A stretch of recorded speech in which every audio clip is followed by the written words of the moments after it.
नमस्कार, बहुत बहुत स्वागत है आप सभी का इस कार्यक्रम में। इस विशेष कार्यक्रम में मैं आप सभी के साथ हूँ कंचन। आज का जो ये कार्यक्रम है ये और भी ज़्यादा खास और भी ज़्यादा विशेष होने जा रहा है, क्योंकि हमेशा जब भी आप सभी के सामने मैं कार्यक्रम लेकर आती हूँ तो वो सभी कार्यक्रम जो होते हैं वो आध्यात्म से जुड़े हुए होते हैं, वो भक्ति से जुड़े हुए होते हैं और आपको बहुत सारी जानकारियाँ देकर जाते हैं।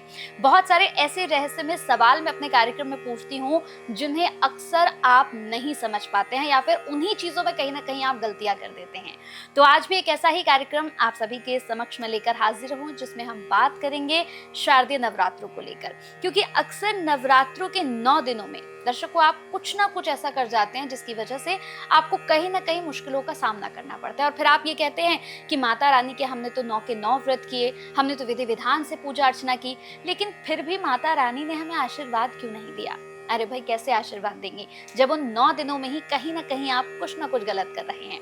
तो आज इस पूरे कार्यक्रम में आपको बताया जाएगा कि ये जो 9 दिन है ये कितने विशेष है और आपको इन 9 दिनों में क्या क्या करना है, क्या क्या सावधानियां रखनी है। तो मेरे साथ जो मेहमान हैं वो बहुत ही खास हैं और आज वही तमाम रहस्यमय सवालों से यहाँ पर हमें उनके जवाब देने वाली हैं, उनसे पर्दा उठाने वाली हैं। मेरे साथ आचार्य सावी जी हैं। बहुत बहुत स्वागत है सावी जी आपका। नमस्कार, धन्यवाद और सभी दर्शकों को जय माता दी। अब बात करते हैं माँ के चौथे स्वरूप यानी कि माँ कुष्मांडा की। मैम, तो माँ कुष्मांडा को हम कैसे प्रसन्न कर सकते हैं? और कहते हैं कि माँ कुष्मांडा जो होती हैं वो इतनी सौम्य स्वभाव की हैं कि आप उनसे जो भी मांगे आपको मिलता है। तो हम इन्हें प्रसन्न करने के लिए क्या कर सकते हैं?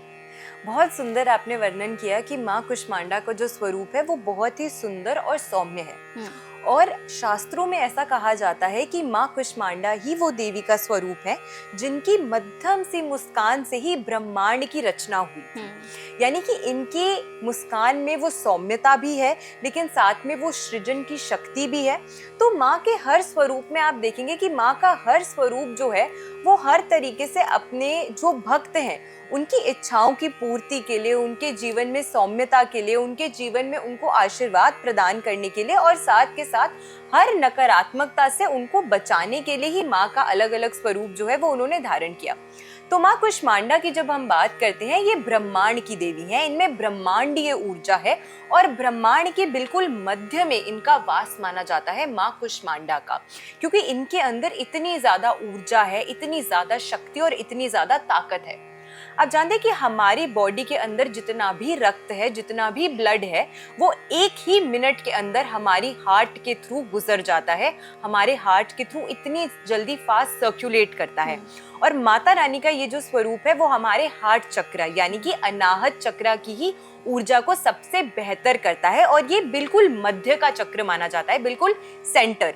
तो माता रानी का ये जो स्वरूप है इनके आसपास ही आप देखेंगे कि सारी ऊर्जा जो है वो कहीं ना कहीं इनके आसपास ही रोटेट करती है, सर्कुलेट करती है। और ऐसा ही स्वरूप माँ का भी है कि आपके जीवन में जो भी चीज है, चाहे वो पॉजिटिविटी हो, चाहे वो माँ का आशीर्वाद हो, आपके जीवन में ग्रोथ हो, प्रॉस्पेरिटी हो, वो माँ के इसी स्वरूप से उत्पन्न होती है। तो माँ कुष्मांडा की पूजा अर्चना करने से सबसे पहले आपके जीवन में सूर्य ग्रह की ऊर्जा जो है वो बलवान होती है, जो आपके लिए आपके आत्मा का कारक है और एस्ट्रोलॉजी में, वैदिक मान्यताओं में ये आपके हृदय का भी कारक ग्रह है।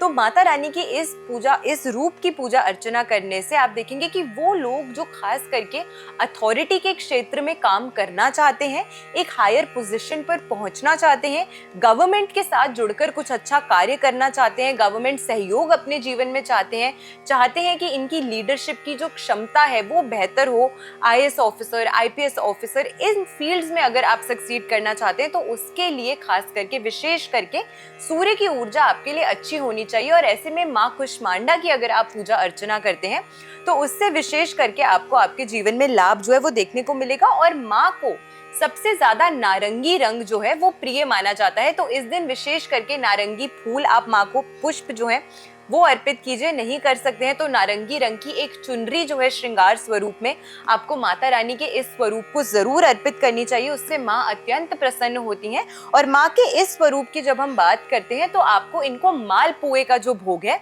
वो जरूर अर्पित करना चाहिए, क्योंकि माता रानी के इस स्वरूप को मालपुए का भोग अत्यंत प्रिय माना गया है। और इनकी 8 भुजाएं हैं। 8 भुजाओं में भी आप देखेंगे कि अलग अलग प्रकार के अस्त्र शस्त्र ये धारण करके रखती हैं। इनकी भुजाओं में कमल आप देखेंगे, कमंडल आप देखेंगे, अमृत कलश यानी कि द एलिक्सर ऑफ लाइफ।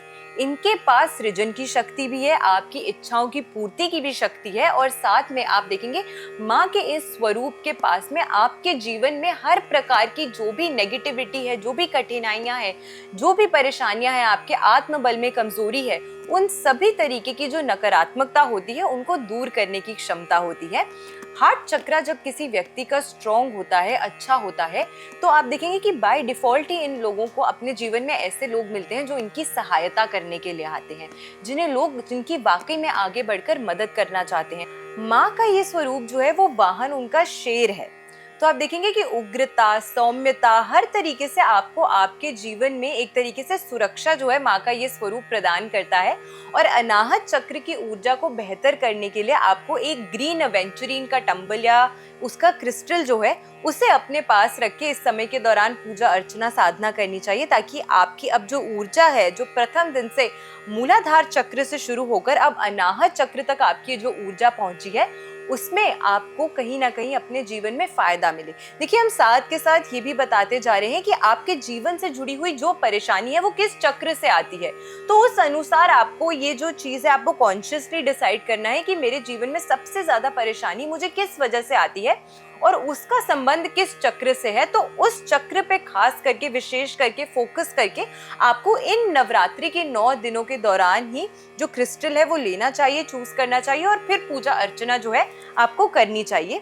तो चौथे दिन जब आप माँ कुष्मांडा की पूजा अर्चना करते हैं, उसमें ग्रीन एवेंचुरीन जो है वो आपको जरूर अपने पास रखना चाहिए, ताकि आपके जीवन में ऐसे लोगों की बढ़ोतरी हो, ऐसे लोगों की वृद्धि हो, या ऐसे लोगों का आपको साथ मिले जो आपके लिए अच्छा सोचे, आपकी सहायता करना चाहें। बिल्कुल, बहुत अच्छा लगा आपसे मिलकर, और मुझे लगता है कि इस कार्यक्रम में जितने भी लोगों के मन में भ्रांतियां थी, कंफ्यूजन्स थी कि भाई हम कैसे नवरात्रि के 9 दिनों में पूजा अर्चना करें, माता रानी को कौन सा भोग लगाएं या फिर माता रानी को कौन सा पुष्प चढ़ाएं, क्या हमें करना है और क्या नहीं करना है, आप बस इस कार्यक्रम से ही समझ सकते हैं। इस पूरे कार्यक्रम में आपको यही बताया गया कि आपको कैसे पूजा अर्चना करनी है, माँ को क्या भोग लगाना है, क्या गलतियां आप कर रहे हैं।